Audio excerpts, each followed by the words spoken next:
Welcome to KMUZ Theatre Talk. I'm your host, Ed Shopes. Co-host Ann McBride is off this week on vacation. Ann and I are here the first and third Fridays of the month to bring you all the news and interviews about what's happening in the Mid-Willamette Valley theater world. On today's program, Ann and I talked last week with choreographer Christopher Dean and two young actors from the cast of the family-friendly classic musical Oliver, playing every Tuesday night in August at the Gerry Frank Amphitheater in Salem's Riverfront Park. In our second interview segment, I interviewed director Brandon Gitchel and two actors from the hilarious mystery farce Clubb on stage, running August 23rd through September 14th at Pentacle Theatre in Salem. And in today's final segment, we'll hear from co-directors Jeremy Clubb and Andi Bean about auditions for Evil Dead the Musical, happening August 17th at the Grand Theatre in downtown Salem. But first, let's get started with the KMUZ Theatre Talk calendar. Albany Civic Theater is at albanycivic.org, and Spring Awakening continues through August 3rd at Albany Civic Theater. This highly entertaining musical, set in late 19th century Germany, tells the story of teenagers discovering their budding sexuality. August 23rd through the 31st, you can see the ACT Youth Summer Camp show, Disney's Little Mermaid Jr., on the Albany Civic Theater stage. Brush Creek Playhouse is at brushcreekplayhouse.com. The School Marm's in Trouble melodrama plays through August 18th. See Brush Creek's website and Facebook page for more information. The Elsinore Theater at theelsinoretheater.com. A new stage show, Metropolis the Musical, premieres August 8th through 11th at the historic Elsinore Theater in Salem. Written by McMinnville actor-director Tracy Ward, it combines onstage action with the original 1927 silent film made by Fritz Lang as a backdrop, along with music from the 1984 film restoration. And for information about local events and touring shows on stage at the Elsinore, go to their website and Facebook page. Gallery Theater at gallerytheater.org has a pair of one-acts, Trifles by Susan Glassbell and Sam Shepard's Fool for Love, that runs through August 11th at Gallery. You can hear all about these shows from directors Marla Nutman and Lance Nutman on our KMUZ Theatre Talk podcast. Kaiser Homegrown Theater at kaiserhomegrowntheater.org. The young actors of the Kaiser Homegrown Conservatory will premiere Lovecrafted August 23rd through 31st. This new play by Laramie Dean is adapted from the H.P. Lovecraft horror stories and is directed by Lorianne Schmidt. The Thanksgiving play takes the stage at Kaiser Homegrown Theater November 1st through 17th. In this wickedly funny satire by Larissa Fasthorse, good intentions collide with irrational assumptions as a group of terminally woke teachers scramble to create a pageant that somehow manages to celebrate both Turkey Day and Native American Heritage Month. It's directed at Kaiser Homegrown Theater by Mia Apodaca, and you can hear our talk with Mia on our July 5th KMUZ Theatre Talk podcast. The Majestic Theater is on Facebook and at majestic.org. Mr. Burns, a post-electric play, runs September 20th through 29th at the Majestic. After the collapse of civilization, a group of survivors share a campfire and piece together the plot of The Simpsons episode of Cape Fear entirely from memory. 7 years later, this and other snippets of pop culture have become the live entertainment of a post-apocalyptic society trying to hold on to its past. Then, 75 years after that, these are the myths and legends from which new forms of performance are created. Merely Players is a traveling Shakespeare company based in Corvallis that performs irreverent, fast-paced takes on the Bard's plays. Their latest foray into twisting the canon is Henry IV, The Follies of Falstaff, a comic history that pits drunken hijinks against political drama. The remaining dates for this show are August 3rd at the Russell Tripp Performance Center at Lynn Benton Community College, August 10th at the Majestic Theater in downtown Corvallis, and August 17th at Tyee Wine Cellars in Corvallis. For information and tickets, go to merelyplayersoregon.com or their Facebook page. Mid-Valley Musical Theater is at mvmtheater.org and on Facebook. Their summer musical, Mamma Mia, runs August 8th through 17th in the Albany Performing Arts Center at West Albany High School. For the Mid-Valley Theatre Network, co-directors Jeremy Clubb and Andi Bean will hold auditions for Evil Dead the Musical August 17th at the Grand Theatre in downtown Salem. Stay with us to hear more about auditions and the show from Jeremy and Andi later in today's program.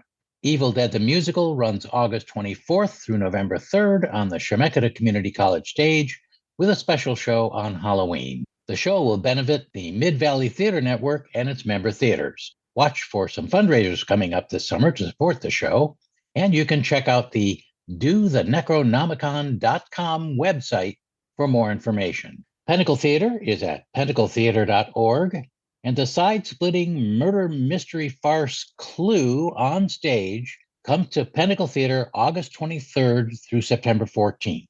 Written by Sandy Rustin and others, it's directed by Brandon Gitchel. The story unfolds at a secluded mansion where 6 strangers gather for a peculiar dinner party filled with murder and blackmail. In addition to the literal rainbow of guests, the cast also includes a butler, a maid, a cook, a cop, and the mansion's host. Who else but Mr. Body? Clue Onstage is inspired by the well-known movie and the beloved board game. We'll hear more about the show from Brandon and 2 actors from the production later in today's program. Footloose the Musical runs October 11th through November 2nd at Pentacle Theatre. You can learn more about Footloose on our KMUZ Theatre Talk podcast with director Jerry Greeno and at pentacletheatre.org and on Facebook. And Joe Dodge's acting workshop for actors 18 and older is at Pentacle Theatre's rehearsal studio in downtown Salem. To sign up for the fall session of Joe's acting class workshop, go to tickets.pentacletheatre.org or to the Pentacle Theatre Facebook page. The Salem Playhouse at thesalemplayhouse.com also offers acting classes for both kids and adults. To sign up, go to thesalemplayhouse.com and click on the Classes tab. Spotlight Community Theater is at spotlightct.com and also on Facebook.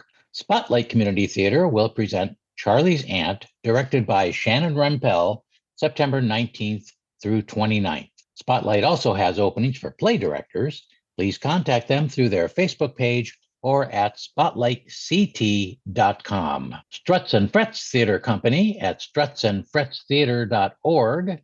Shakespeare's All's Well That Ends Well runs September 25th through 28th at the Eola Hills Wine Cellars. Casting is still open, and Struts and Frets is accepting submissions at strutsandfretstheater.org. Theater 33 at Willamette University is at theater33.org and on Facebook.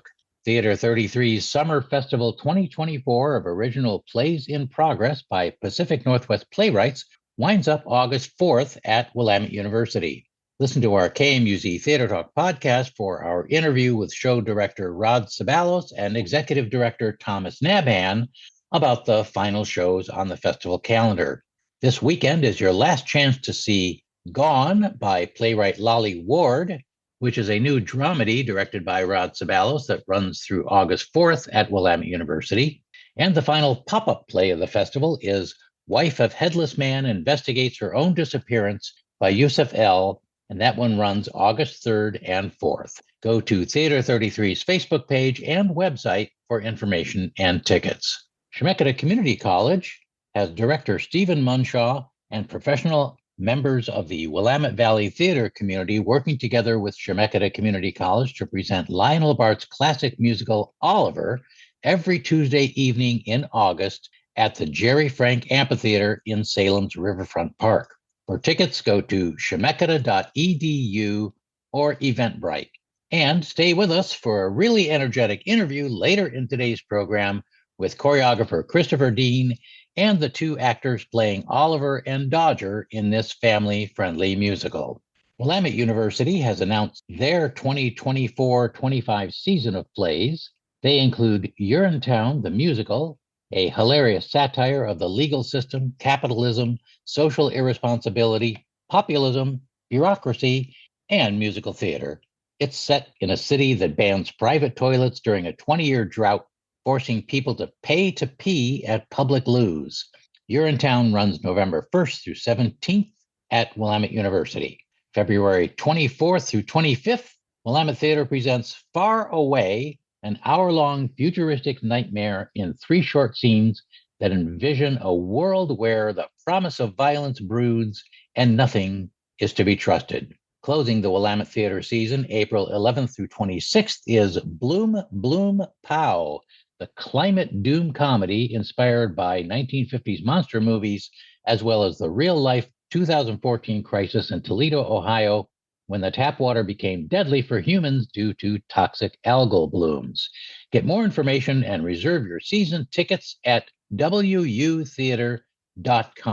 And that wraps up today's KMUZ Theatre Talk calendar for plays around the Mid-Willamette Valley. Today's first guests on KMUZ Theatre Talk are choreographer Christopher Dean and actors Coleman, Casebeer, and Tyson Miller, who gave Anne and me a preview of the classic family-friendly musical Oliver that will be playing every Tuesday evening in August at the Gerry Frank Amphitheater in Salem's downtown Riverfront Park. Welcome to Theater Talk.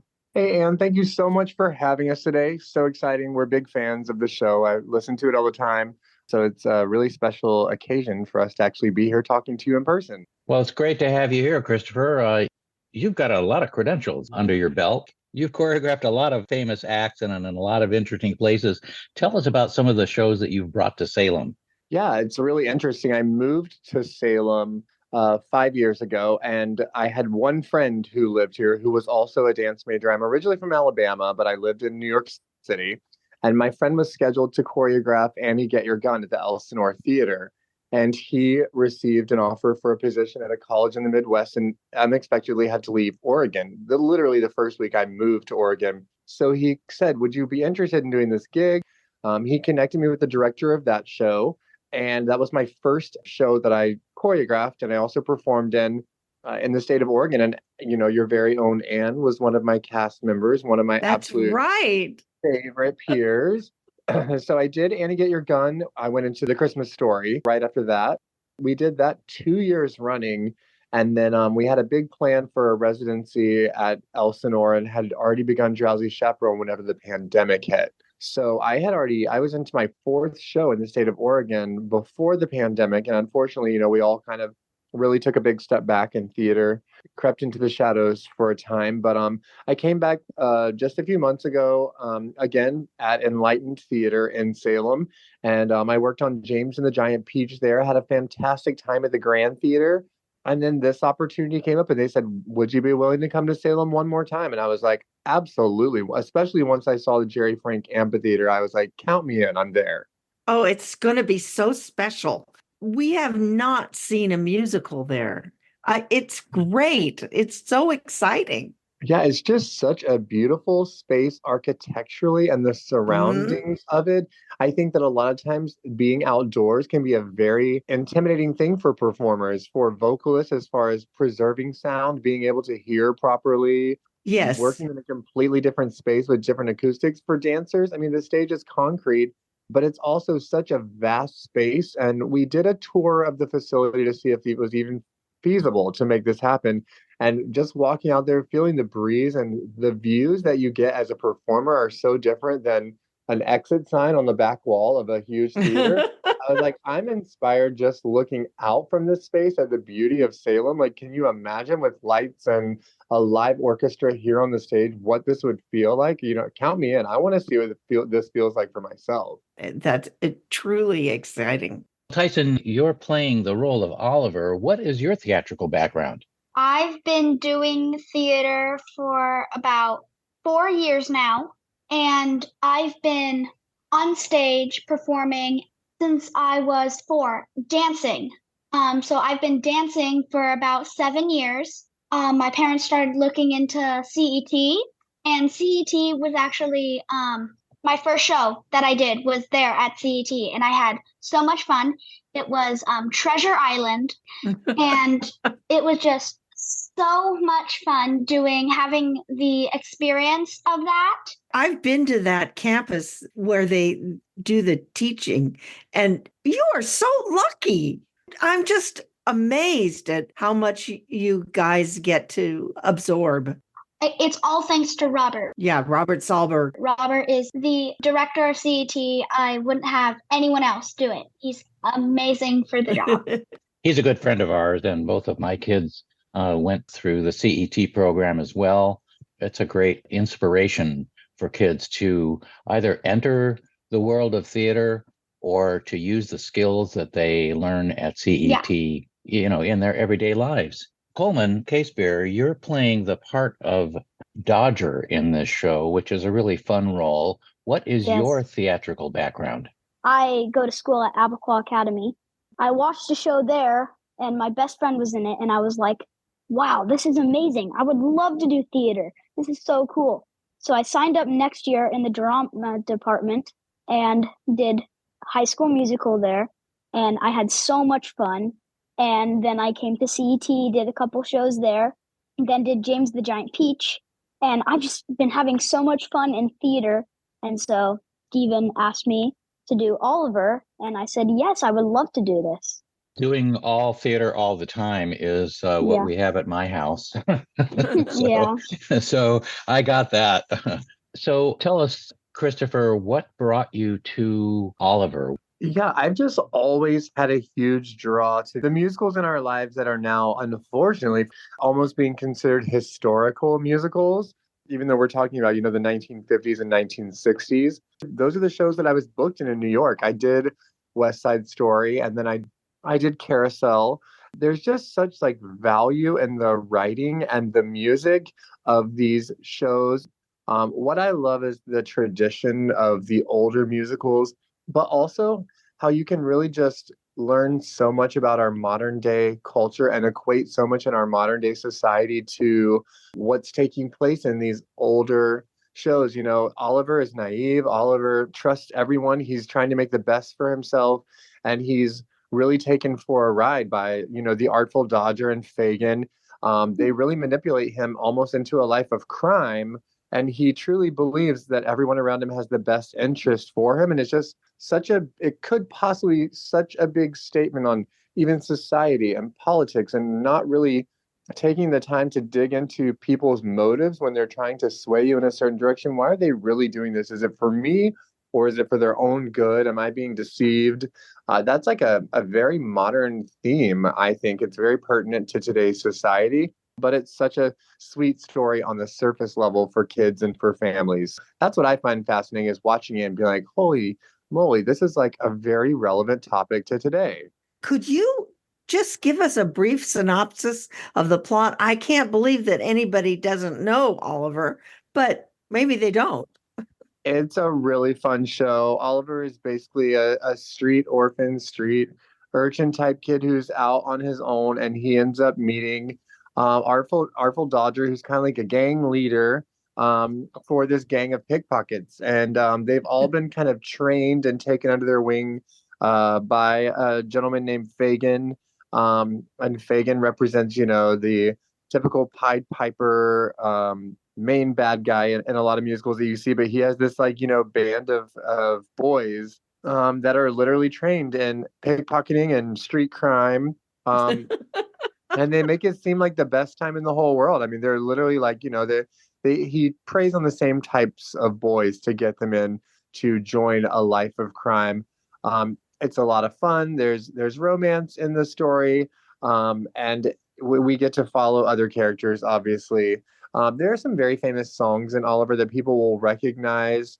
Consider yourself. Yeah, Consider Yourself is very famous. I'd Do Anything. There's a commercial on the radio right now that has the song I'd Do Anything in it, and I hear it every other day. But it's just a super great story. I mean, kids are going to get what they want to get out of it. The friendship between Dodger and Oliver is really fun to see develop, and they're just so innocent and sweet together, even though they're criminals. And it's been really fun to watch Tyson and Coleman, because as the show's gone on, they've really method acted. They're inseparable at rehearsals, and they're both focused, and they challenge each other to really be on top of their game, and they challenge each other on stage acting. You can tell they push each other, but then they're super close outside of rehearsal as well. It's like they've slowly morphed into these actual characters minus the crime. Yeah. Well, how do you feel about that, you guys? I feel like what Christopher is saying is very true. We've become good friends at CET, and other activities. So yeah. I agree with Coleman. We've become quite good friends through Oliver, and now we're doing Newsies together, and the relationship is really helping with the show, but also like outside the show. Tyson, what do you think has been the most important thing that you've learned in this show? I'd have to say trust. Trusting that the director is going to do the best that he can. Trusting that we can learn our choreo in time. Trusting that we can all learn our lines and make the best show that we can. It's all about trust and trusting each other. That's wonderful. That's beautiful.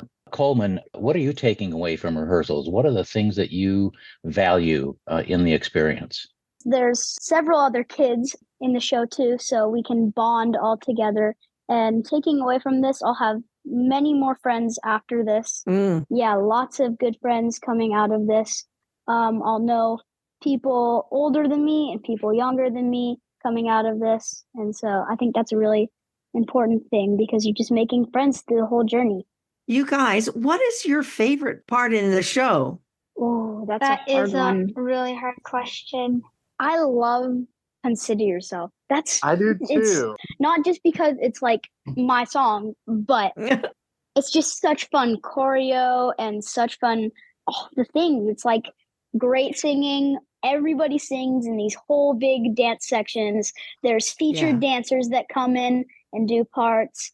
And I think it's just one of my favorite parts of the show. I think it's also amazing because it's one of the few times when the entire cast is on stage together. So we have so many people in the show that we feel it feels like the room is very, very full at rehearsal. But when we get onto this, incredibly large space, we're going to have just enough people. But it is one of the few times in this show where the entire ensemble is on stage at the same time, every single person. How big is the cast, Christopher? I don't have an exact number, but I would venture to say 35 to 40 people. Wow. That's great. That's a good size musical. Cast. We have at least 12 kids in the show, maybe 15 now. I stopped counting. It's like the Gremlins. They just keep multiplying, and I love it. And is everyone in Who Will Buy? The way that I designed Who Will Buy for this show is a little bit different than the movie necessarily. It's almost an abstract number. You're looking at a painting of the town, and different parts of the painting come to life at different times. So it's a little bit of a different take on it, but it's really, really cool. And then once we meet all the characters and all the people who are selling things, then Oliver comes through the picture and wreaks havoc and brings everything. I think to answer your other question on which part is my favorite, I have to say the Who Will Buy scene. Because if you see it, the choreo is just, one part is just so fun. And I can't stop smiling. It's just so fun. Well, there's so many wonderful moments in this show. The musical numbers in this show captured, everyone's imagination. It wasn't just people. It wasn't just theater lovers. It was people who listened to the popular music of the time, and quite a few of these songs, anyway, were on the radio. Yeah, and having been a popular story prior to being a musical, I think a lot of literary fans were really interested to see how it translated over into the musical theater genre as well.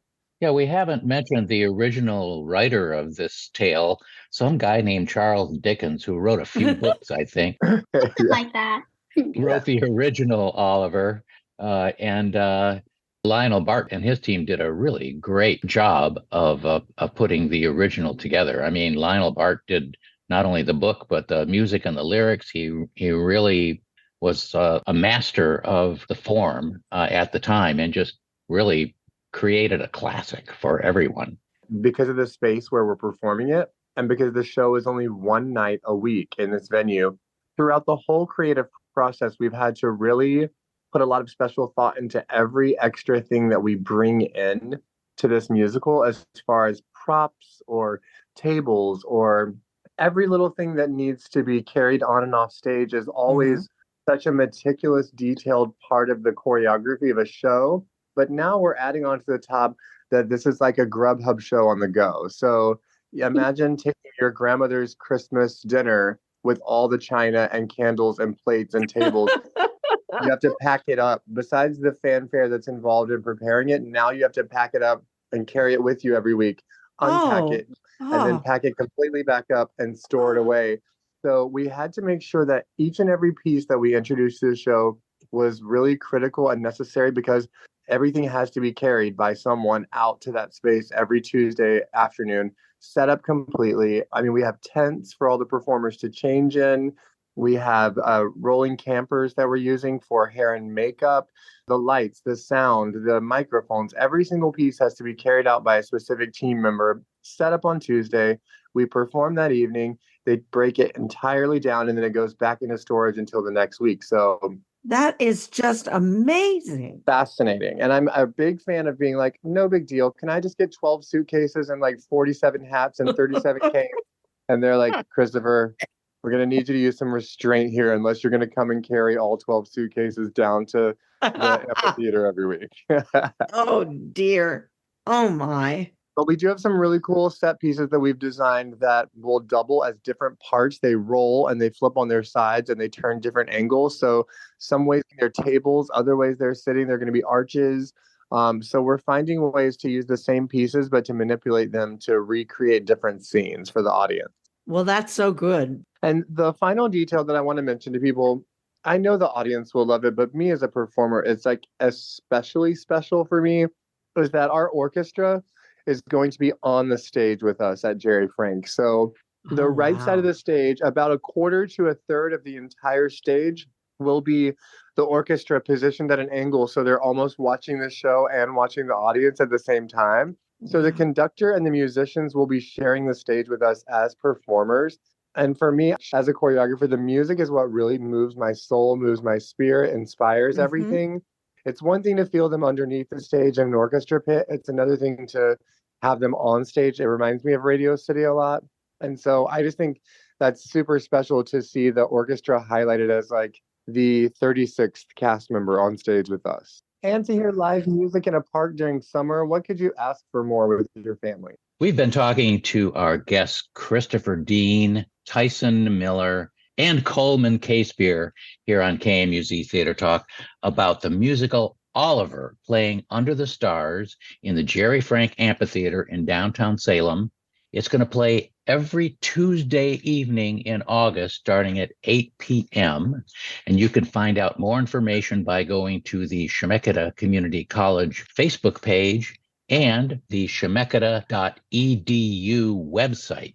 Where you can get tickets and learn more about the show. You can also get tickets by going to Eventbrite and searching for Oliver. Thanks again, you guys, Christopher, Tyson, and Coleman, for coming here and talking with us on KMUZ Theatre Talk. Yes, thank you so much. Thank you for having us. We look forward to seeing you in August. Yeah, thank you so much. Yeah, it's going to be a really fun show. Thank you for having us on this Theatre Talk. And this was a great experience. Our next guests on KMUZ Theatre Talk are Brandon Gitchel, who is the director of Clue on Stage, coming to Pentacle Theatre August 23rd through September 14th. And he is joined by Rosie Beuford, who is playing Mrs. White, and Allison Reid Burton, who is playing Miss Scarlet. Welcome to KMUZ Theatre Talk, Brandon, Rosie, and Allison. Thanks. Thank you. Thanks. Hey, Clue on Stage. Boy, this is a really popular show. There are a lot of theaters that are putting this one on stage now. Brandon, what attracted you to bring this show to the Pentacle Theatre stage? Yeah, so Pentacle has kind of a fun way on how it selects its shows. There's a script reading committee that reads through a whole bunch of different plays, and then they put out a hot list of potential shows that can be selected. And so this was one of the shows that the script reading committee read, really liked, put on the hot list. And I got very excited when I heard about it. I am a huge fan of the 1985 movie. I really love that. And so I was really excited to hear that it was something that was being brought up. And like you said, a bunch of other theaters have done it recently.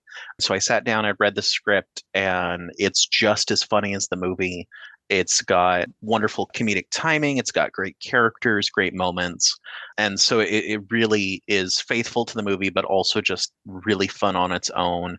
And it's been such a great time to rehearse all of it. Well, you've been well known as a premier stage manager for productions at Pentacle Theatre. Mm-hmm. This is your first turn as a director. Yeah. What really attracted you to this show as a director rather than working behind the scenes? I think a lot of the comedy and the quick pace nature of it. I mean, I'm a sucker for a good farce. Reading through this and seeing all of it was really great. And I knew that it would be so much fun to be the person that's kind of making sure that those comedic moments are coming up, that everyone is on stage well, that we get those laughs from the audience. And I knew from reading it that this would be just a great time to rehearse. And it absolutely has been. It's one of those shows that, I mean, you're laughing all the time throughout rehearsal every night. It's so great. And it's based not only on the film, but of course the well-known and beloved board game, which is always fun to play anyway. So I can see why that's attracted you. Mm-hmm. There's also a literal rainbow of characters. The Yes. story starts in a secluded mansion. 6 strangers get together for a very weird little dinner party, and suddenly murder, mayhem, all that sort of stuff happens, but in a very comic way. We have 2 of the rainbow here today. Rosie Beuford, you're playing Mrs. White, and Yes. Allison Reid Burton, you're playing Miss Scarlet. Mm-hmm. Rosie, what attracted you to this character and to this show? Well, I certainly share in Brandon's love of the original movie. I will never forget the first moment I watched it. I was in my 20s, and when I saw that Pentacle was going to be doing this play, I remember seeing it on the docket back in February, I think, and I immediately put on my calendar auditions and the dates because I wanted to make sure that I was there. And I was so excited that I got this part because Mrs. White is by far my favorite character. I love her very classy, mysterious way about her, and the way she was in the movie, but also the exciting opportunity to bring to life this character on stage has been such a cool opportunity. And Allison, what's your favorite part about Miss Scarlet? So I actually didn't know the movie coming into auditions. I was basically just familiar with the board game. Miss Scarlet was probably one of the few that I knew from the board game because everyone knows Miss Scarlet. She's the sultry one. She's the woman in red. But as I've started rehearsing, it's taken on a different love for that character. She is also just very interested in secrets. She's very intelligent. She has to be, considering her position in life and all the things that she's juggled in life. And she is one of the few characters that make smart moves the whole time. And so that's what I really appreciate about her. She makes smart moves, but she still has this very dry, sarcastic humor, which I very much appreciate. Brandon, tell us a little bit about some of the design elements that you're going to use in this show. I mean, the show is set in kind of a great room of the mansion. Tell us how all that is coming together for your show. Yeah, that has been one of the biggest challenges and will continue to be as we move towards opening. That this show happens in, I believe it's 9 different locations throughout the mansion. And so we have to be able to show each different space. And as the script is originally written, it's supposed to be actual set pieces rolling on and off, but that just wasn't really practical for our use. So we have this really lovely set designed by our technical director, Chris Benham, that's going to be able to be projected on throughout the entire show. And those projections will shift and animate to show us the different rooms. So we will see that great hall that's in the opening way, and then everything will shift and we'll be in the lounge, and then it'll shift again and we'll be in the study, in the library, in the dining room, all of those locations that you know from the board game. And then with it, we'll have furniture and some other things move as well. But the set itself is going to stay pretty standard, while the projections and the furniture really tell us where we're at. So how does this play stay true to the board game while making it work on stage? The show has all of the main characters from the board game, the main 6 that you know, and then it has some additional characters to help tell the story. And then we do get to see every room that's on the board game. If you brought out your clue board with you, you could sit there and check mark every single room because we go to it. And then it's also really fun. We have little lines and moments thrown in that reference the board game. There's a line where they ask, who designed the mansion? And the answer is the Parker Brothers, which is the company that made the board game. Right. There's another part where Colonel Mustard is looking through the mansion and he's going to come out with a giant version of the board from the board game. So some really fun little nods, and our design team has really leaned into that. And so when there's times that we can call back to the board game with using the colors for the characters, with showing maybe the game pieces, with little things here and there, we're going to do that just as fun little references and nods to the board game. Oh, that sounds like fun. Rosie, what's your favorite memorable moment or scene from the play, without giving away the ending, of course? Sure. Well, there's a few times Mrs. White is in all of her mysterious glory and slightly revealing her Black Widow nature. You know, she's been married multiple times. I think in the play they talk about her being married 5 times, and all of her husbands have mysteriously disappeared. But there's a couple times where she kind of displays a little bit of cunning, but also her dangerous side. And that's a favorite part of mine that I'm involved in. But I also will say Colonel Mustard has multiple lines where almost like dad jokes come out. And the way that his humor is played are some of my favorite parts as well. Allison, you talked earlier about Miss Scarlet being the femme fatale, if you will. Mm-hmm. What challenges and opportunities does that present to you as an actor? It's always fun to play someone very nuanced who has a bit of a dark side and yet who you respect at the same time. I mean, this isn't giving any part away, really, but she is a madame. She runs a brothel. You find out that is the reason why she is there at that mansion. It's interesting because the whole time she kind of shifts in her purpose in being there. First, it's to call off the blackmail. She's been blackmailed. That's why she's here. Then she's kind of realizing, I could probably use this to my benefit. I see some new potential male clients here. But on top of that, she's also interested in all these secrets. It's fun to play a nuanced character who has multiple motivations throughout and at the same time even. She's there for multiple different reasons. And I think that makes it really fun to play that. And throughout all of it, she's kind of thinking, oh my goodness, I'm above most of these people. Well, she sounds like a very interesting character. Brandon, there is also a host for this party. And this is one of the more fun things for me when I read about the play. The play takes place not at just any mansion, but a mansion called Body Mansion. Yep. And the host is Mr. Body. Now, tell us a little bit about him. Yeah, so Mr. Body is wonderful role. He is very mysterious, and he doesn't arrive with the rest of the guests. So we learn later on with the guests who arrive who he is and why he's there and what connections he has to what appears to be 6 random strangers that have no connection to each other. And he's able to reveal that. I also want to say he's played by Ken Hermans, who has done numerous Pentacle shows over the years. And he brings a really great, wonderful Mr. Body to our stage.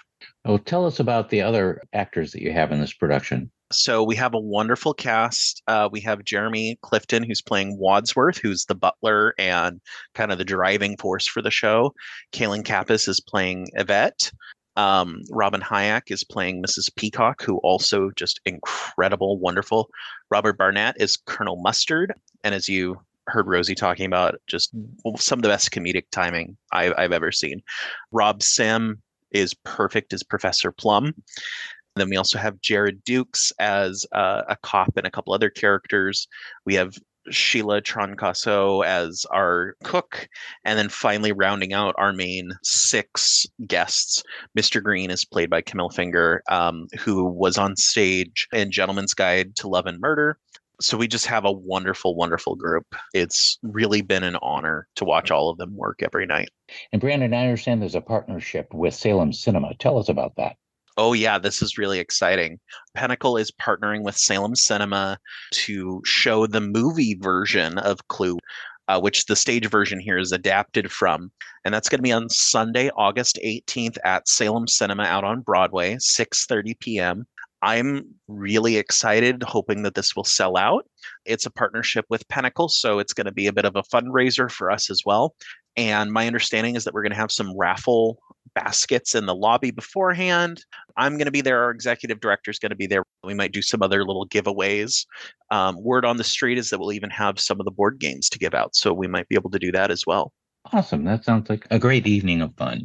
Well, we've been talking with show director Brandon Gitchel and actors Rosie Beuford and Allison Reid Burton from the Pentacle Theatre production of Clue Onstage. And that show runs August 23rd through September 14th at Pentacle Theatre. You can get more information at pentacletheater.org or on Pentacle Theatre's Facebook page. Do go and see this show. It's going to be very popular. It's sold out at just about every theater that it's produced at. So don't hesitate. Don't wait. Go to pentacletheater.org and get your tickets now. Thank you so much, Brandon, Rosie, and Allison, for joining me here on KMUZ Theatre Talk. Thank you, Ed. Thank you. Thank you. Our final guests on today's program are co-director Jeremy Clubb and Andi Bean, who are here to tell us all about Evil Dead the Musical, happening August 17th at the Grand Theater in downtown Salem. Evil Dead the Musical runs October 24th through November 3rd on the Chemeketa Community College stage, and the show will benefit the Mid-Valley Theater Network and its member theaters. Welcome to KMUZ Theatre Talk, Jeremy and Andi. Thank you so much for having us. Hi, thanks, Ed. So Evil Dead the Musical is a rock musical that's based on the Evil Dead franchise, and it's just a blast. Can you tell us a little bit, Jeremy, about why you guys are doing Evil Dead the Musical right now? So it's one of those shows that Portland does just about every year. It's a blast. People love going to see it. It's got a cult following, and that's why it's done so often up there. It took a brief hiatus during COVID times, as much of theater did. And when it came back with a vengeance. And unfortunately, I was not able to see it when it came back. And I thought, dang, why doesn't something like this happen in the Salem area? And then I had a light bulb moment. Why doesn't something like this happen in the Salem area? We could make it happen. And so we are. Probably the best known person that's attached to this is Bruce Campbell. Also, Sam Raimi was involved in the original films. Bruce Campbell, known as the Chin, has really led the charge on the Evil Dead franchise. What has attracted you to this storyline, Andi? And tell us about what you love about Evil Dead, the musical. This production is so funny. I love all of the nods to the movies. We, in fact, as a production team, got together and watched all of the Evil Dead movies so that we could pick them out and make sure to have those shine during our performances. But I love all the tongue-in-cheek jokes that come with it. And the music that was put together is also just fun and rocking, and it gets stuck in your head in the best of ways. And who doesn't love a little severed hand action and blood splatter? Jeremy, can you tell us a little bit about the plot line for Evil Dead the Musical? It gathers pieces from The Evil Dead, the original, Evil Dead 2, Army of Darkness is referenced, and blended all together for the musical. It's an age-old story of college kids hanging out in a cabin in the woods. And what could go wrong with that, you know? No one knows where they are. They're just there to have a good time. What could go wrong? And they are confronted by an evil terror. that really turns out to be kind of a comedic take on the horror franchise. Andi, what is funny or humorous about the evil terror in this musical? Oh, I think it's the sheer pleasure of torturing by pun. My favorite character spends most of the musical in a trap door, and the only thing you can see is, from her stomach upward, and she loves to just torment by making terrible puns to the main character and adding a whole bunch of laughs that way. So while they're evil and they are attacking, it's really kind of not as evil as you'd think. Okay. You guys tell us a little bit about what you're looking for at auditions on August 17th at the Grand Theater. What roles are you looking to fill? One thing I do want to highlight is we brought this to the theater network and really wanted this to be a community active play. So far, there has only been one other production through the Mid-Valley Theater Network, and I really want to highlight community and bringing people together. So this audition piece is unique in the sense that we're going to try and have directors there from as many theaters, members of the network as we possibly can to get people involved. The main things to be aware of, there's going to be 3 time slots for people to sign up for. That'll be from 9 to 11, 11:30 to 2, and 2:30 to 4. Other than that, there's going to be 10 roles available. And to sign up for your spot, you go to dothenecronomicon.com/casting. Okay, and specifically, Andi, what are some of the character roles that you guys are looking to cast in this story?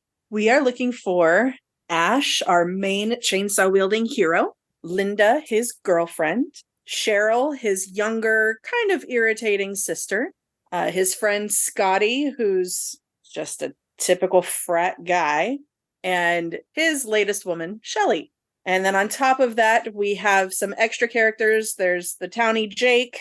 There's Annie, who's the daughter of the house owner, and her man, Ed. The last 2, those are open casting, general chorus, and other various roles. And there will be 2 of those roles. A total of 10 roles available. So are there special things that people need to consider for auditions? What can actors do to prepare for this show? If they can have 32 bars ready to sing, there will be a pianist and a sound system available, and bring a headshot and resume and be ready, dress ready to dance. We've been talking with Jeremy Clubb and Andi Bean, co-directors of Evil Dead the Musical. Auditions are August 17th at the Grand Theater in downtown Salem. You can find more information and sign up for one of 3 time slots at dothenecronomicon.com and click on the link for the audition signups. Callbacks are August 18th. And the show runs October 24th through November 3rd at Chemeketa Community College. So if you're interested in auditioning for Evil Dead the Musical, check it out August 17th at the Grand Theater. Thank you so much, Jeremy Clubb and Andi Bean, for joining us here on KMUZ Theatre Talk. Thanks, Ed. Thank you, Ed.